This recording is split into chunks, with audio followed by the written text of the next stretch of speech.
1 Samuel 22 അധ്യായം. ദാവീദ് അവിടെ നിന്ന് ഓടി രക്ഷപ്പെട്ട് അദുല്ലാം ഗുഹയിലെത്തി. അവൻ്റെ സഹോദരന്മാരും കുടുംബം മുഴുവനും ഇതറിഞ്ഞ് അവിടെ ചെന്നു. പീഡിതർ, കടമുള്ളവർ, അസന്തുഷ്ടർ എന്നിങ്ങനെ പലരും അവൻ്റെ ചുറ്റും കൂടി. അവൻ അവരുടെയെല്ലാം തലവനായി. 400ഓളം പേർ അവനോടുകൂടെ അവിടെയുണ്ടായിരുന്നു. ദാവീദ് അവിടെ നിന്ന് മൊവാബിലുള്ള മിസ്പയിൽ എത്തി. മൊവാബ് രാജാവിനോട് അപേക്ഷിച്ചു, ദൈവം എനിക്ക് വേണ്ടി എന്താണ് ചെയ്യാൻ പോകുന്നതെന്ന് അറിയുന്നതുവരെ എൻ്റെ മാതാപിതാക്കന്മാർ അങ്ങയോടുകൂടെ താമസിക്കാൻ അനുവദിക്കണം. അവരെ അവൻ മൊവാബ് രാജാവിൻ്റെ അടുത്താക്കി. ദാവീദ് രക്ഷാസങ്കേതത്തിലായിരുന്ന കാലമത്രയും അവർ അവിടെ താമസിച്ചു. പ്രവാചകനായ ഗാദ് ദാവീദിനോട് പറഞ്ഞു, സങ്കേതത്തിൽ ഒളിച്ചിരുന്നത് മതി, യൂദാദേശത്തേക്ക് പോവുക.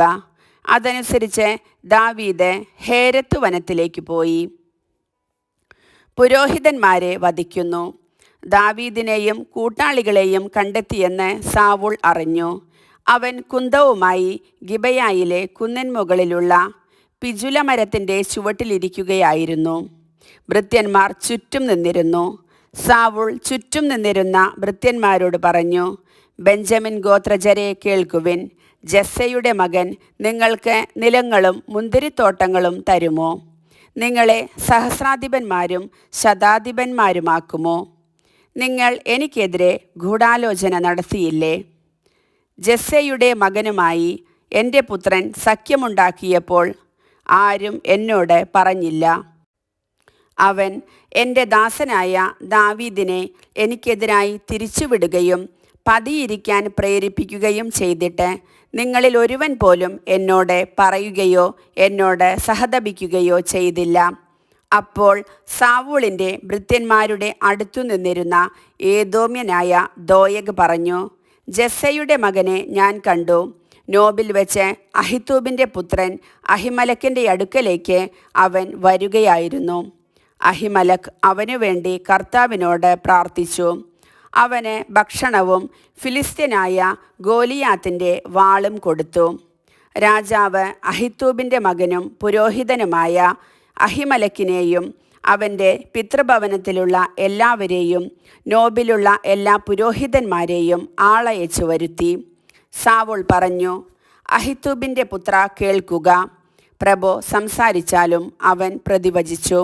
സാവൂൾ ചോദിച്ചു, നീയും ജസ്സയുടെ മകനും കൂടി എനിക്കെതിരായി എന്തിന് ഗൂഢാലോചന നടത്തി? നീ അവന് അപ്പവും വാളും കൊടുക്കുകയും അവനു വേണ്ടി കർത്താവിൻ്റെ ഹിതം ആരായുകയും ചെയ്തില്ലേ? അതുകൊണ്ടല്ലേ അവൻ ഇന്നും എനിക്കെതിരായി പ്രവർത്തിക്കുന്നത്? അഹിമലക്ക് പറഞ്ഞു, അങ്ങയുടെ സേവകന്മാരിൽ ദാവീദിനോളം വിശ്വസ്തനായി വേറെയാരുണ്ട്? അവൻ അങ്ങയുടെ മരുമകനും അംഗരക്ഷകരുടെ അധിപനും അങ്ങയുടെ ഭവനത്തിൽ ആദരിക്കപ്പെടുന്നവനും അല്ലേ? അവനു വേണ്ടി ദൈവത്തോടെ ആരായുന്നത് ആദ്യമല്ല. രാജാവ് ഈ ദാസൻ്റെയോ പിതൃഭവനത്തിൻ്റെയോ മേൽ കുറ്റം ആരോപിക്കരുതേ. ഈ ദാസൻ ഇതൊന്നും അറിഞ്ഞിരുന്നില്ല. രാജാവ് പറഞ്ഞു, അഹിമലക്ക്, നീയും നിന്റെ കുടുംബവും മരിക്കണം. രാജാവ് അടുത്തുനിന്ന അംഗരക്ഷകനോട് ആജ്ഞാപിച്ചു, കർത്താവിൻ്റെ ആ പുരോഹിതന്മാരെ കൊന്നുകളയുക.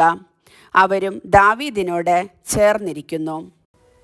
അവൻ ഒളിച്ചോടിയത് അറിഞ്ഞിട്ടും എന്നെ അറിയിച്ചില്ല.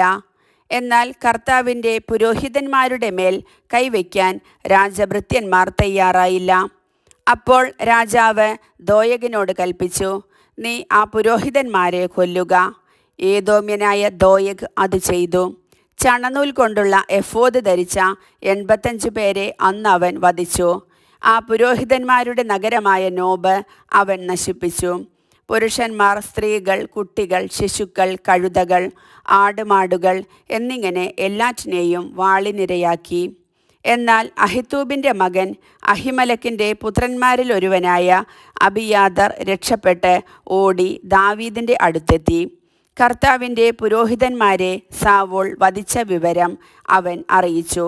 ദാവീദ് അബിയാദറിനോട് പറഞ്ഞു, ഏദോമ്യനായ ദോയഗ് അവിടെ ഉണ്ടായിരുന്നതിനാൽ അവൻ തീർച്ചയായും സാവൂളിനോട് പറയുമെന്ന് അന്നു തന്നെ ഞാൻ മനസ്സിലാക്കിയിരുന്നു.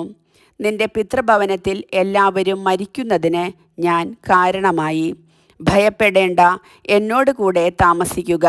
എൻ്റെ ജീവൻ അപഹരിക്കാൻ നോക്കുന്നവർ നിൻ്റെയും ജീവൻ അന്വേഷിക്കുന്നു. എൻ്റെ അടുക്കൽ നീ സുരക്ഷിതനായിരിക്കും. കർത്താവിൻ്റെ വചനം.